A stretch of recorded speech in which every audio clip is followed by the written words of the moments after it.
joueur de Toulon et ancien joueur de l'équipe de France, lui aussi il parle de chance, mais il n'y a pas que ça. Peut-être qu'on n'est pas malheureux, mais les Français sont allés se le chercher.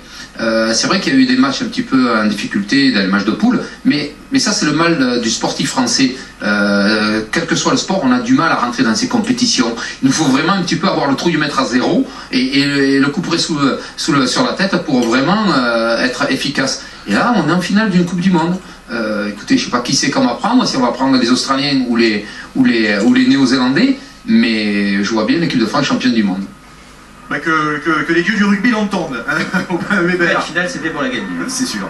On va s'intéresser maintenant à ce match entre Toulon et Perpignan, comptant pour la 7e journée du top 14, avec du côté de Toulon un retour important, c'est celui de Johnny Wilkinson. On en a parlé tout à l'heure, Johnny Wilkinson qui revient de la Coupe du Monde, lui aussi éliminé en quart de finale avec l'Angleterre. Alors quel Johnny Wilkinson va récupérer Toulon, celui qui a été finalement assez moyen durant la Coupe du Monde, ou celui qui a été plusieurs fois décisif avec le RCT? Disons qu'il a été assez contesté quand même au sein de cette équipe anglaise. Il a été mis en concurrence avec Toby Flood, donc à titre personnel je pense qu'il vient ici pour se redonner un petit peu de confiance, et bien sûr à titre collectif pour le RCT, c'est la pièce angulaire de Toulon. Donc quand il est sur le terrain, quand même les autres joueurs se sentent beaucoup plus en confiance, et il apporte aussi cette sérénité de jeu, cette sérénité dans l'occupation du terrain qui est très importante au plus haut niveau. Johnny Wilkinson qui ne sera pas titulaire pour cette rencontre. On va découvrir ensemble l'équipe de Toulon alignée d'entrée aujourd'hui, avec beaucoup de changements par rapport au dernier match perdu à Montpellier il y a de cela 15 jours, puisqu'il n'y a que 5 garçons qui gardent leur place dans leur 15 de départ. Avec en première ligne Sébastien Bruno et Karl Lehmann qui sont toujours là associés à Laurent Emmanueli. En seconde ligne, retour de Jocelino Suta, il revient d'une blessure à la mâchoire. En troisième ligne, Johnny Tawake garde son poste avec à ses côtés Van Niekerk et Armitage. À la charnière, André Pretorius sera toujours le numéro 10 de cette équipe de Toulon. Le RCT qui retrouve sa paire de centres habituels, à savoir Messina et Pastaro. Sur l'aile, toujours et encore David Smith qui a joué l'intégralité des rencontres de Toulon depuis le début de la saison. Et à l'arrière, Benjamin Lapère qui prend la place de Luke Moulay. On parlait de retour du côté de Toulon, il y a également des retours importants du côté de Perpignan. Là aussi, deux garçons qui reviennent de la Coupe du Monde, deux Roumains, Marius Tinku et Ovidiu Tomita, qui sont alignés d'entrée aujourd'hui de Toulon. Lui aussi, c'est un retour. Un retour important, vous le voyez, il parle à ses coéquipiers, son rôle de leader, mais en tant que joueur, alors ce n'est pas du tout le même style que Tuilagi. C'est un joueur qui est dévoreur d'espace, a des qualités athlétiques et des qualités techniques qui font que souvent il arrive à trouver des espaces dans la défense adverse pour aller marquer des essais importants. Et on retrouve les deux équipes dans le couloir du stade de Mayol.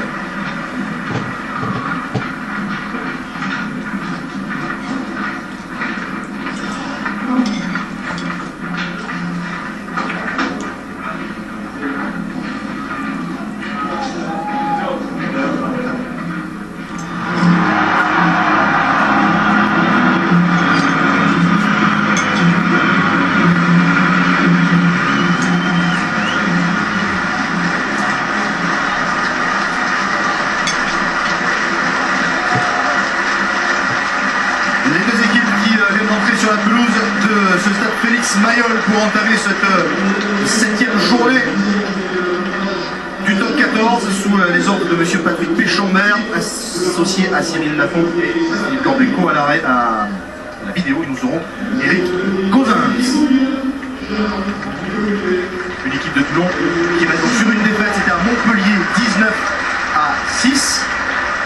Alors que les Perpignanais, eux, restent sur une défaite à domicile face à Agen 19-12. Sachez que l'an passé, les Toulonnais avaient battu Perpignan ici à Mayol 43-12.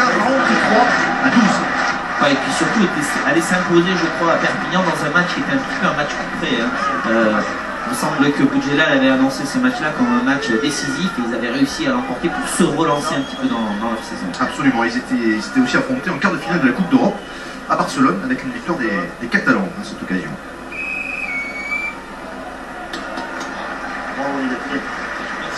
Alors aujourd'hui vous voyez que c'est un jeune arbitre qui a donné le coup de sifflet fictif du début de ce match, parce que tout simplement c'est une journée qui est passée sous l'égide des journées de l'arbitrage. Le Bilou Bilou.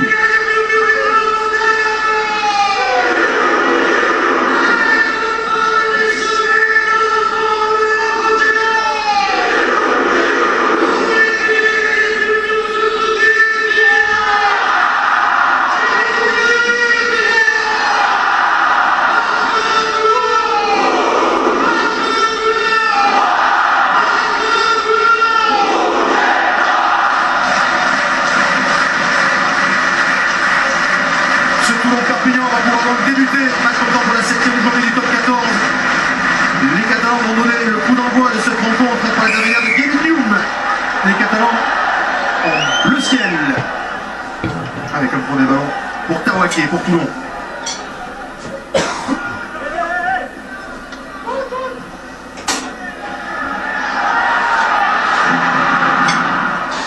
Ballon pour Tuilagi.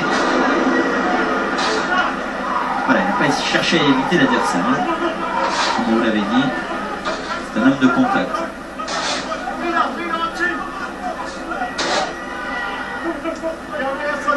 Ballon toujours pour les Perpignanais. On va rester au ras dans un premier temps. Ballon qui sort avec Tuilagi encore, qui arrive lancé. Deux fois sans handicap. Ouais. Et on repart dans le fermé avec Jérôme Pourical qui va trouver la touche. Vous avez entendu Arnaud Cos. Bonjour Arnaud. Les conditions de jeu pour cette rencontre sont pas mal parfaites. Quasi parfait, bonjour à tous. Un petit peu de vent pour Toulon, ils ont gagné le toss, ils ont choisi de débuter donc avec, et les conditions sont bonnes, 21 degrés, bonne pelouse, donc tout va bien. Parfait. Touche pour Toulon sur sa ligne des 22 mètres. Ballon contesté mais conservé par Suta.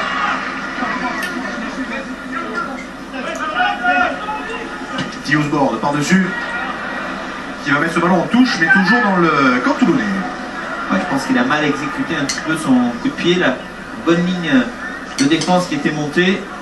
Il a trop décroisé son coup de pied alors qu'on voit ici Tuilagi. Regardez, hein. Van Nicker qui va venir le chercher. Courageux, ce troisième ligne toulonnais. Il va au sacrifice face au monument samoan. C'est pour Mario Stinkou. Ballon contesté là encore à l'avant des Toulonnais dans un premier temps. Ce sera donc la première mêlée du match avec l'introduction pour les Catalans. On en parlait tout à l'heure, le rôle de Tinkou essentiel. On a joué pratiquement le 4e talonneur à Perpignan. Il n'y a plus de talonneurs disponibles, donc on veut retrouver un petit peu de sérénité sur cette phase de conquête. On rappelle que Tinkou et Guirado ont été répondu du monde, Guirado y est toujours, et que Gélis s'était blessé, donc c'est Maxime Deloncle qui avait assuré l'intérim. Touché. Stop. Entrée. Alors, la première mêlée de ce match, plutôt l'avantage des Toulonnais, ballon qui est sorti par les Perpignanais, avec Hume qui va pouvoir jouer avec Planté qui allonge sa passe pour Sid qui n'aura pas d'espace, qui essaie de rester dans l'air de jeu, il est poussé vers la touche, ballon conservé par les Catalans, à l'intérieur du terrain. Hume, qui va jouer avec Tonita. Ça enchaîne côté catalan avec Hume qui va changer d'orientation de jeu avec Sid, mais qui n'avait pas trop d'espace, donc il va reprendre l'axe.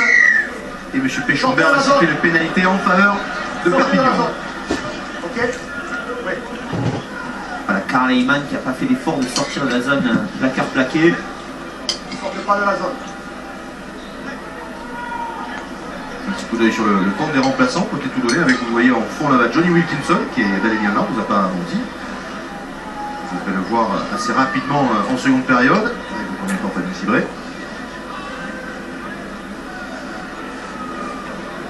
Mais quand on parle des absents à Toulon, toujours Maguito aussi qui va arriver d'ici peu. Là, qui se retard, certes qui est blessé, mais qui va venir faire un test apparemment ici pour voir s'il peut retrouver l'intégralité de ses moyens. Et ce balisson, ça fait quand même un bel effectif. Alors, normalement, on ne devrait pas avoir peu de coups de sifflet de M. Péchambert dans ce match, puisqu'on a face à face les deux équipes qui sont le moins pénalisées du top 14 de ce début de saison. Perpignan est pénalisé 11,5 fois par match et Toulon 12 fois par match. En moyenne. Oh le poteau. Le poteau sur cette pénalité de Jérôme Pourical. Les ballons dégagés par les Toulonnais. Avec Tuilagi. Tuilagi qui va tenter de remonter ce ballon. Il est stoppé. Restez debout, restez debout. Non, revenez. Cazenave par-dessus la chandelle. Ouais, ballon bien pris par David Smith. Et ça sort pour les Toulonnais avec Van Nicker. Van Nicker qui cherche du soutien. Il va pouvoir le trouver, attention à l'intersection. Le ballon qui est en avant. Ce sera donc une mêlée en faveur de Perpignan. pareil, le rôle de Van Licker, au milieu de la ligne de 3 quarts. Il y a un blessé là-bas. Je crois que c'est Smith. Juste pour info, la pénalité de Jouspé, certainement du haut vent, qui souffle un petit peu de gauche à droite. Donc un peu plus loin, là, quand la tribune n'a plus de prise, le vent prend un peu plus de ballon. Donc un peu plus compliqué pour les buteurs. Le banc des Perpignanais, avec les deux frères Taoufi Fénois. L'un à droite, l'autre est troisième ligne.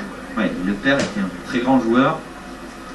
Ça a été un peu le premier Calédonien qui est venu jouer en France.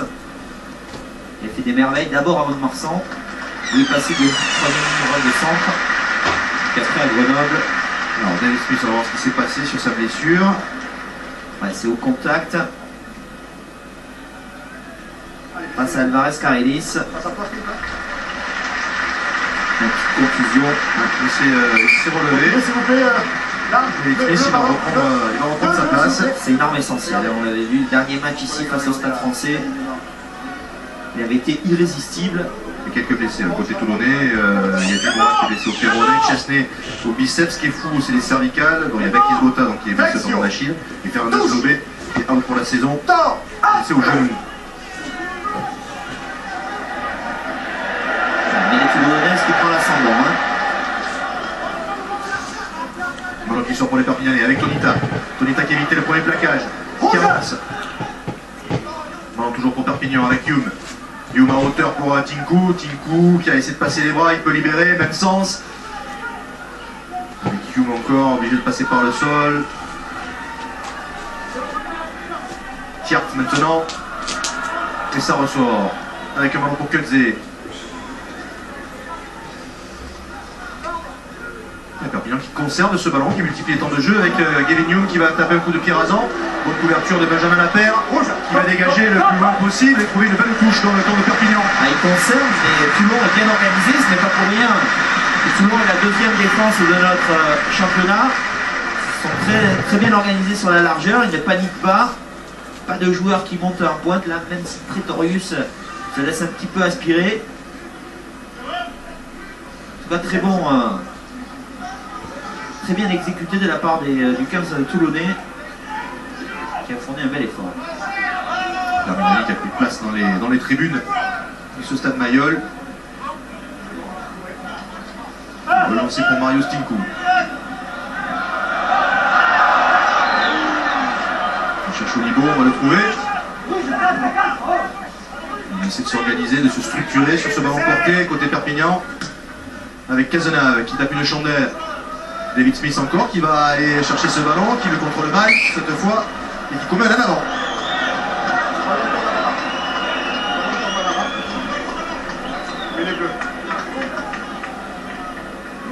Il est un peu surpris d'être seul à la tombée de ce ballon. Regardez, voilà, il n'a pratiquement pas d'opposition, il saute. Et il échappe le ballon alors que tout à l'heure il l'avait capté dans des conditions beaucoup plus difficiles. Et là on voit ici, très bien prise de balle. Et encore les Perpignanais qui est en difficulté avec une mauvaise passe là de Cazenave qui va quand même trouver le Kudze. On enchaîne avec Hume qui n'a pas pu donner. Cazenave qui a ramassé ce ballon qui va alerter planté qui commet un avant. Et donc une mêlée en faveur de Toulon. Et une mêlée où les Perpignanais ont souffert notamment à droite. Ouais, depuis le début de la partie, on sent que petit ascendant a été pris par les Toulonnais. On va regarder. Ouais, très bon effort. Emmanuel qui rentre un petit peu quand même. Le ballon est disponible derrière. Ce n'est pas trop droite, ce qui soulève le pilier droit de Perpignan. L'action. Touché.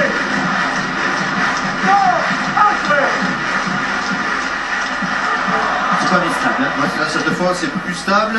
Ballon qui est sorti avec Prétorius qui va jouer Castaro, qui a commencé les bras, qui va trouver le soutien. La passe d'Avantage est très légèrement en avant. Et donc, l'essai de Geoffrey Messina ne sera pas accordé, bien évidemment. Bah, ce qui est marrant à voir, c'est le rôle d'arbitre Armitage qui délibérément court devant parce qu'il sait que Mathieu Bastaro va franchir le rideau défensif de Perpignan. Il sait qu'avec sa puissance, il va être capable de passer les bras et de lui donner le ballon. Et après, c'est dommage pour eux. Petit en avant qui est arrivé. Regardez Mathieu Bastaro qui constamment passe à la ligne de défense adverse. Armitage qui a suivi et là, Messina qui se trouve un tout petit peu devant. Très très belle action réalisée par les Toulonnais.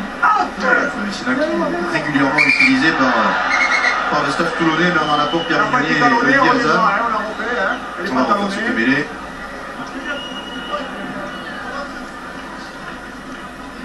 Restez assez haut, monsieur. Restez assez haut, hein, monsieur. D'accord. Flexion. Touché. Stop. Entrée. C'est encore les Perpignanais qui reculent, le ballon est sorti rapidement. Il a hésité de Ouais, parce que le ballon est sorti très vite. Planté, qui est stoppé mais qui gagne encore 1 ou 2 mètres de plus. Arrêtez. Non, toujours pour Perpignan, avec Tonita qui garde ce ballon, qui a pu trouver Schuster. On s'approche des 22 mètres de Toulon. Le ballon qui va sortir pour Youm qui revient intérieur. Et pénalité en faveur des Toulonnais. Il enlève le ballon au 3. Il enlève le ballon au 3 qui est debout, hein. Il le met entre les jambes pour le protéger. On essaye de créer un petit peu d'animation autour de Gavin Youm pour apporter un petit peu de vitesse, lui donner des options. On a beaucoup changé de demi d'ouverture hein, à Perpignan depuis le début de cette année. Il y a un virus à Perpignan depuis 3,90, c'est un gros problème. Ouais, enfin, Gavin Youm nous a fait des matchs intéressants, la Harag aussi parfois, mais c'est vrai qu'il n'y a pas réellement de joueurs installés. Carter qui était venu et qui s'était blessé au premier ballon. Alors on voit ici une sortie rapide, ce qu'ont fait les Gallois hein, pendant tout le match face à la France. Comme ils étaient en infériorité ou qu'ils avaient Jamie Roberts qui venait dans la mêlée, pour ne pas subir la pression de la France, on sortait le ballon rapidement, c'est ce qu'ont fait les Catalans. Ils ne veulent pas aller à l'affrontement. La touche pour les Toulonnais, bien prise par Scofield. Ballon conservé dans les mains de Sébastien Bruno. Le ballon porté qui finalement avance un petit peu dans ce deuxième temps. C'est toujours structuré. Même si pour l'occasion demande un contact aux arbitres. Avantage en cours pour Toulon qui va bénéficier d'une pénalité. Sur le côté, numéro 4, sur le côté. 4 bleus, hein. 4 bleus sur le côté. En premier, il y avait le 6, ensuite il y a eu le 4. Là j'avais vu Damien Chouli d'abord qui s'était D'abord le 6 et après le mine de 4. rien, il s'était mis sur le côté en se disant peut-être que je ne vais pas être sanctionné. Là devant l'avancée, la structuration du môle toulonnais, les Catalans n'avaient pas d'autre Capitaine. solution que de faire faute. Vous resterez à 10 s'il vous plaît par rapport au 12 là. Regardez, voilà, Damien Chouli qui vient sur le côté, Alvarez Carlis aussi. Ce n'est pas dans l'axe. On est fort justement sanctionné. Voici Nicolas Larrague, on en parlait tout à l'heure. Pénalité donc pour Toulon que va tenter Benjamin Lapère.